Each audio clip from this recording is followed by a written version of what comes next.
Mrs Mummery from Finbury Primary School, and today I'm going to read you the tale of a naughty little rabbit. In a snug little burrow beneath a tall fir tree in the heart of the wood lived a family of rabbits. There was Mrs Rabbit and her three little daughters, Flopsy, Mopsy, Cottontail, who were all as good as gold. And then there was Peter. Here he is, look, one naughty little rabbit wearing his smart new coat. Today, Mrs Rabbit had some shopping to do. You can play outside while I'm gone, she told her children, but remember, stay away from Mr McGregor's garden. Mr Rabbit had visited once and never came home. While Mrs Rabbit was out, Flopsy, Mopsy and Cottontail busied themselves like good little bunnies picking wild berries for tea. But not Peter. He ran straight to Mr McGregor's garden.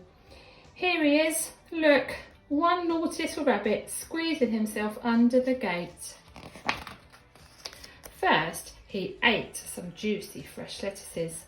Then he nibbled some spicy red radishes. Then he gobbled some crunchy green beans. Soon Peter's tummy began to feel a bit funny. He looked around for some parsley, but instead he found Mr McGregor. Peter turned and ran as fast as his little rabbit legs would carry him, but Mr McGregor chased after him, waving a rake and shouting, "Stop, thief!" Poor Peter was very frightened. In his panic, he couldn't remember the way back to the garden gate. He ran back and forth all over the garden with Mr McGregor close behind him. Here he is, look, one naughty little rabbit running for his life. As Peter dashed through the vegetable patch, one of his shoes came off. Peter kept running. He lost the other shoe in the potatoes. Without his shoes, Peter ran even faster. Straight into the net, around the gooseberry bushes. The big brass buttons of Peter's blue coat got tangled up. Suddenly, Mr McGregor appeared over him. "You wretched little rabbit, I'll have you for my dinner," growled Mr McGregor. Peter wriggled and squirmed to get free. And just before Mr McGregor could trap him, Peter escaped. "Maybe I'll be safe in the tool shed," thought the scared little rabbit.